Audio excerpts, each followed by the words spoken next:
Di sebelah saya Yulti Syaridayanti dengan NIM G1D1211009.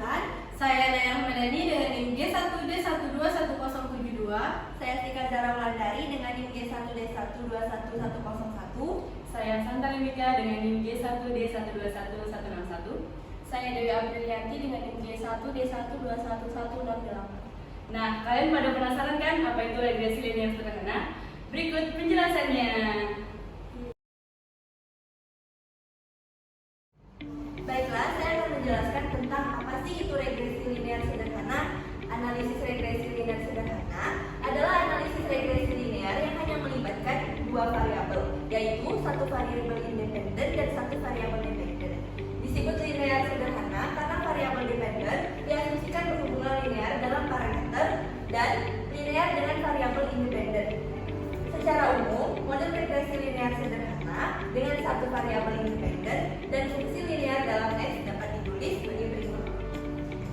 Ini adalah rumus untuk mencari Y, yaitu Y sama dengan A ditambah BX. Penjelasannya yaitu di mana Y sama dengan variabel respons atau variabel akibat, bisa disebut juga variabel dependen, dan yang S adalah variabel prediktor atau variabel faktor penyebab yang biasa disebut juga variabel independen. Nah, A itu adalah konstanta. Untuk mencari nilai A menggunakan rumus berikut, yaitu sama dengan A sama dengan sigma Y dikali sigma X kuadrat dikurang sigma X dikali sigma XY per N dikali sigma X kuadrat dikurang sigma X dikuadratkan. Nah, kalau B itu adalah koefisien regresi atau pembimbingan besaran respons yang ditimbulkan oleh prediktor.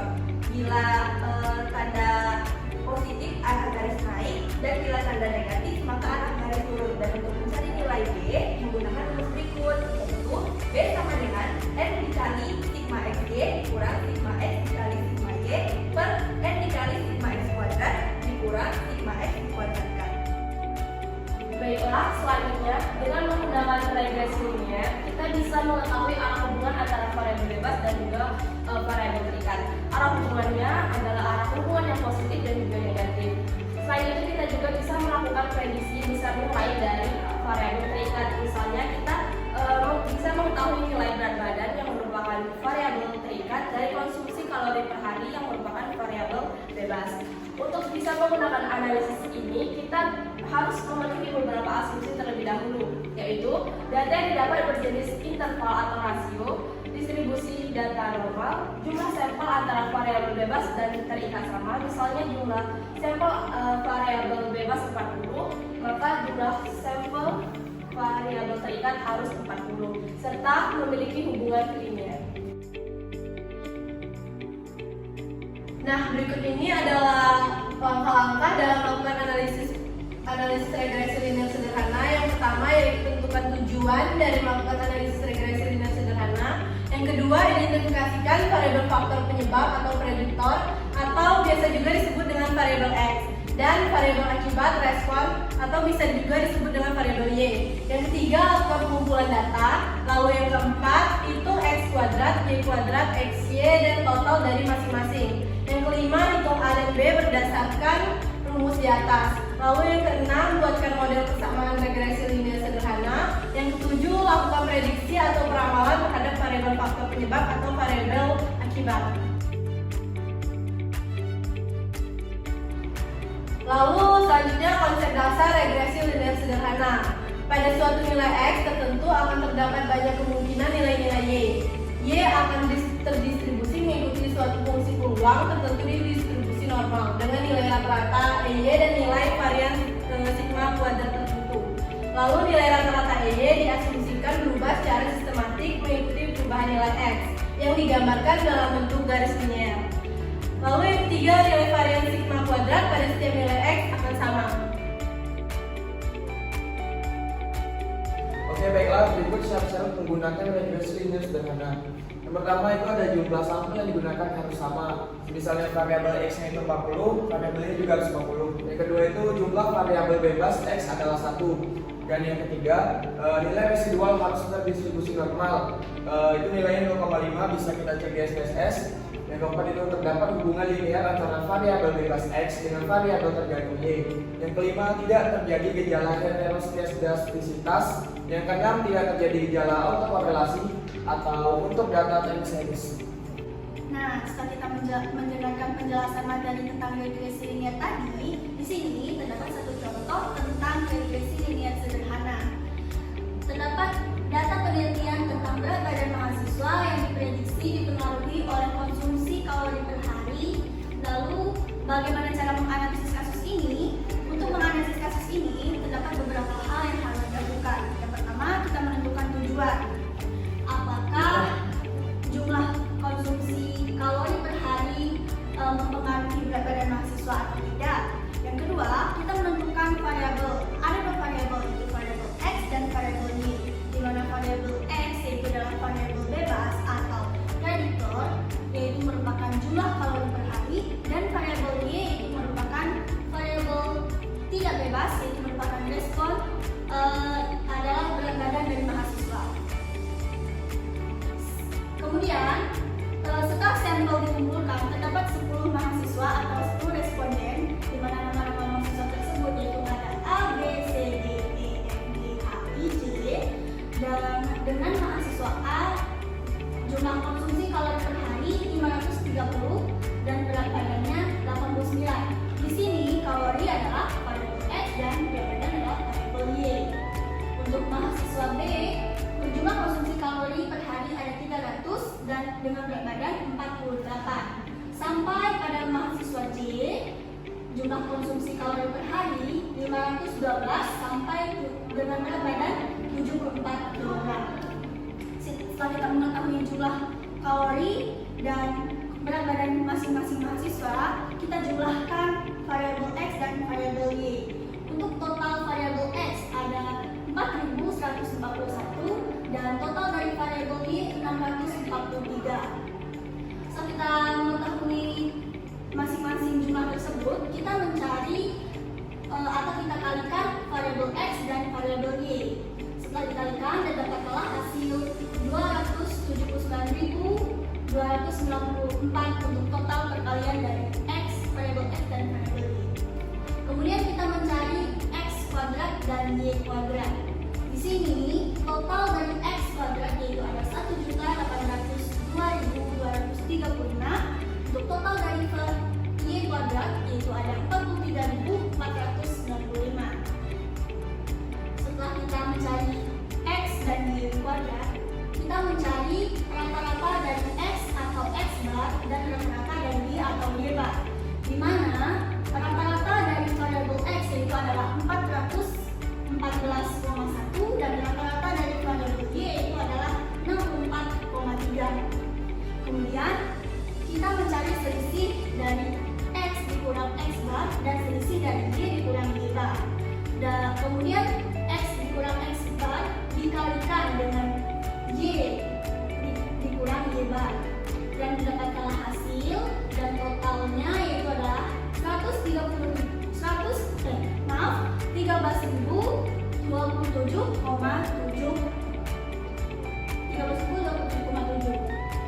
Kemudian kita mencari X dikurang X bar kuadrat dan didapatkan total hasil yaitu 87.446,9.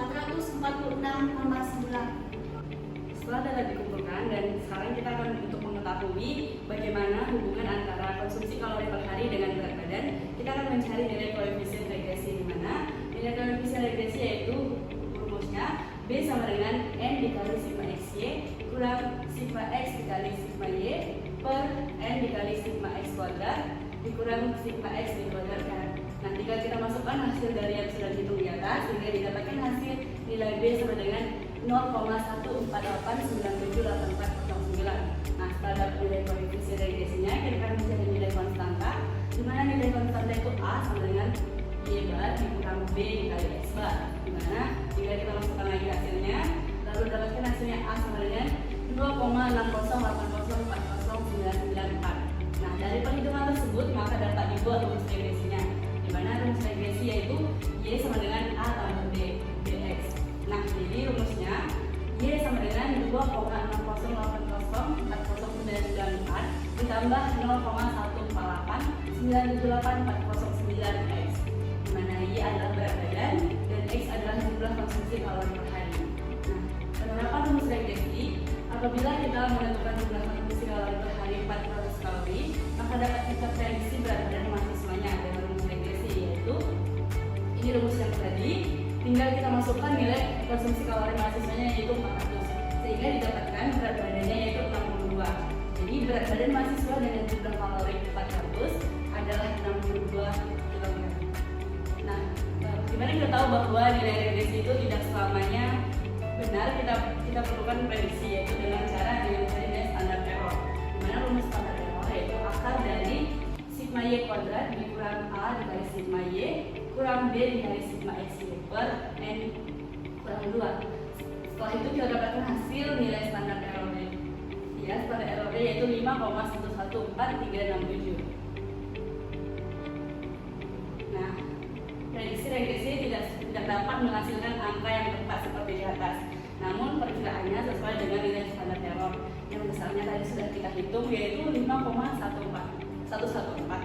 Nah, dengan demikian variasi variabel dependennya yaitu Z dikali nilai standar error. Nilai Z ini kita hitung berdasarkan nilai tingkat kepercayaan, di mana tingkat kepercayaannya yaitu 95%. Jadi nilai Z-nya yaitu 1,96, sehingga variasinya 1,96 kita kalikan 5,114, dapatkan hasil 10,00234 dan kita bulatkan menjadi kurang lebih 10 kg. Jadi dengan tingkat kepercayaan 95% untuk jumlah kalori 400 diprediksikan berat badan mahasiswanya antara 52 kg sampai dengan 72 kg. Nah, setelah kita mengetahui prediksi hasil berat badan mahasiswanya, kita juga dapat mengetahui hubungan dari rumus regresi ini. Nah, di sini ada rumus R, bisa kita lihat rumusnya di sini. Setelah itu kita dapatkan nilai R-nya yaitu 0,95. Jadi hubungan jumlah kalori dengan berat badan menunjukkan hubungan yang sangat sempurna, di mana nilai R yang kita dapat tadi 0,95 dan berpola positif dan arah hubungannya juga positif, yang artinya semakin banyak konsumsi kalori per hari, berat badan semakin meningkat semakin meningkat berat badannya. Nah, dan nilai koefisiennya dengan determinasinya yaitu 0,9025, yang artinya persamaan garis regresi yang kita peroleh dapat menerangkan 90,25% variasi atau persamaan garis yang diperoleh baik untuk menjelaskan variabel berat badan. Nah, jadi hasil uji statistik yang kita dapatkan yaitu adanya hubungan yang signifikan antara konsumsi kalori per hari dengan berat badan mahasiswa dengan p-value-nya 0,000. Nah, setelah kita mendapat nilai perhitungan regresi linear, kita juga bisa mencari hubungan kalori dengan berat badan. Nah, itu dapat dirumuskan dengan rumus R. Jadi dapat kita lihat rumusnya. Setelah dilakukan perhitungan, nilai R yang kita dapat yaitu 0,95. Jadi dapat kita tentukan hubungannya yaitu hubungan jumlah kalori dengan berat badan menunjukkan hubungan yang sangat sempurna karena nilai R yang kita dapat 0,95 dan berpola positif dan arahnya juga positif, yang artinya semakin banyak konsumsi kalori per hari akan semakin meningkatkan berat badannya. Nah, nilai konsumsi dengan determinasi 0,9025 yang artinya persamaan garis regresi yang kita peroleh dapat menerangkan 90,25% variasi atau persamaan garis yang diperoleh baik untuk menjelaskan variabel berat badan. Nah, jadi hasil uji statistik yang kita dapatkan yaitu adanya hubungan yang signifikan antara konsumsi kalori per hari dengan berat badan mahasiswa dengan p-value 0,000.